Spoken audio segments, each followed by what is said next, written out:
Então, pessoal, eu vou dizer para vocês o que me espanta em relação à política. O que me espanta é que agora, só no finalzinho do mandato do presidente Bolsonaro, que alguns pastores vieram se pronunciar como mostrando de fato que ele é uma personalidade não cristã, tá? E mesmo assim, muita gente ainda acredita, por exemplo, essas igrejas novas aí, Batista, né? Uma igreja até que tem um trabalho muito bacana, todos só falam de Bolsonaro, exaltam Bolsonaro, tá? E eu acho isso muito ridículo, até porque ele não representa a moral e bons costumes, nunca representou. Desde o primeiro dia, desde saber lá da época que Bolsonaro, que eu nem sabia quem era Bolsonaro, quando ele era deputado federal, que ele votou contra a PEC das domésticas, desde ali, com todas as tretas lá da bomba no Guandu, que tem laudo da Polícia Federal lá no Wikipédia, né, que é uma enciclopédia digitalizada, mas mostra que realmente a Polícia Federal autenticou o laudo. Eu já dizia que não podia representar o cristianismo. A gota d'água foi quando ele usou o versículo bíblico, conhecereis a verdade e a verdade vos libertará, que significa Jesus Cristo, como sendo ele a verdade e a mentira seja sendo o PT, tá? Quando ele usou isso, aí que ele se afundou mais no meu conceito, tá? E o que me espanta, eu não devo nem me espantar, porque no Brasil o conceito de cristianismo é em pequenas empresas e grandes negócios, né? Dinheiro, né? E o que nós vimos, o Bolsonaro foi um mal necessário. Por que um mal necessário? Porque ele é a expressão de toda aquilo que está errado lá em Brasília, né? Tudo que você pode imaginar que pode ser consertado aqui fora, primeiro não vai acontecer se não consertarem lá dentro. Então ele foi um mal necessário porque a partir desse momento eu acredito que nenhum presidente de direita se levante mais no Brasil.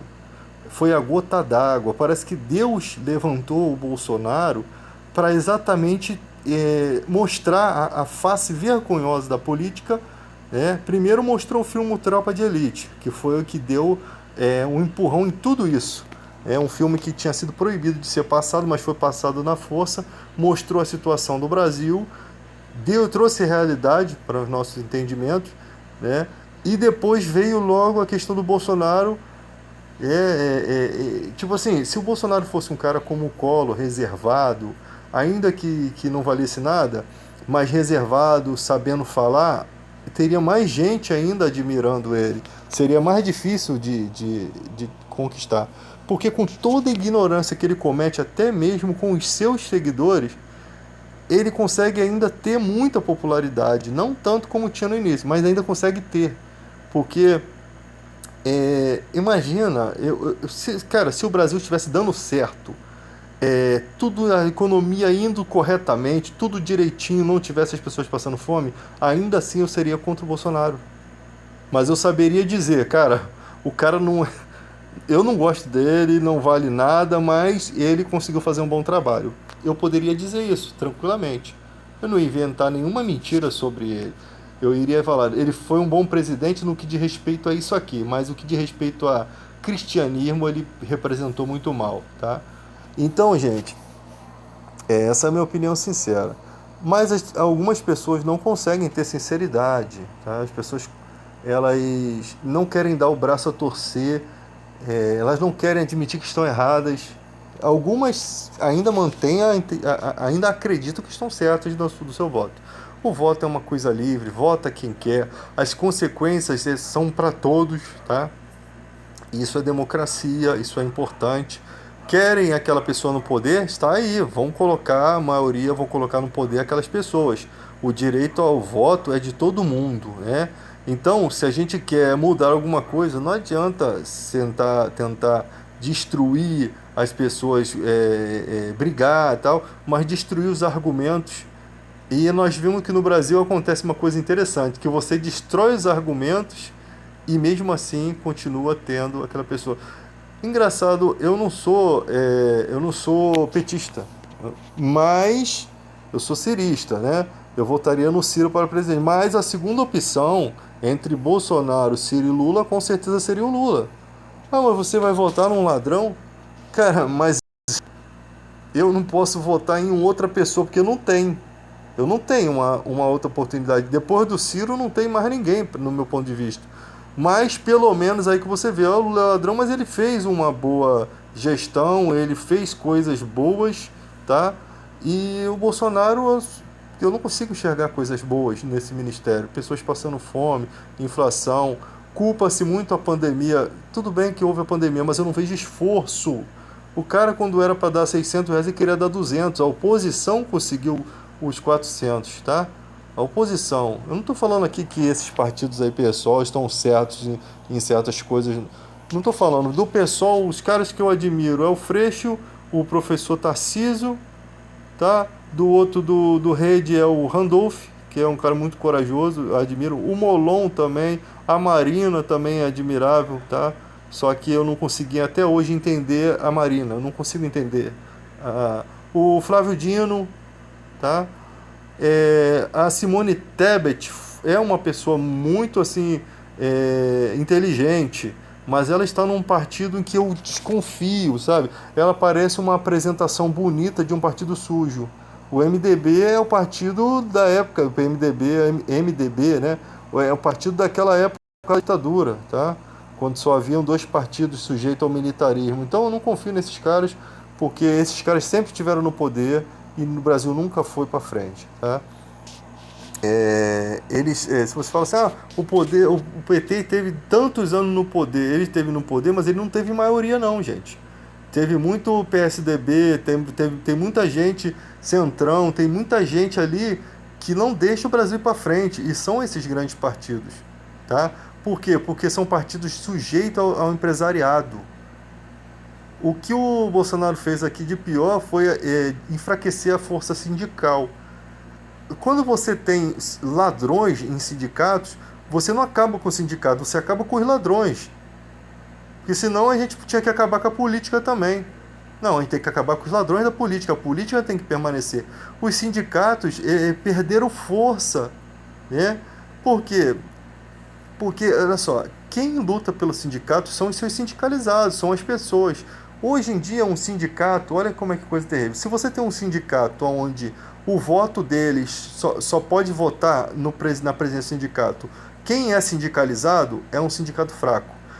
Os sindicatos de hoje, eles não são, por exemplo, o sindicato dos vigilantes, eles não são o sindicato dos vigilantes, eles são os sindicatos dos vigilantes que trabalham. Agora, o cara que é formado que nunca trabalhou, esse sindicato não lhe representa. Eu não sei como é que é a votação do sindicato, mas eu acredito que quem não é sindicalizado não tem poder de voto. E isso que é errado. Isso que é errado, porque o sindicato tem que ser de todos. Quando o sindicato for de todos, muita gente, ele vai ter que convencer as pessoas de serem sindicalizadas, ele vai ter que ter projetos para isso. Enquanto ele for só dos trabalhadores, esses trabalhadores têm que fazer alguma coisa, têm que cobrar, tá?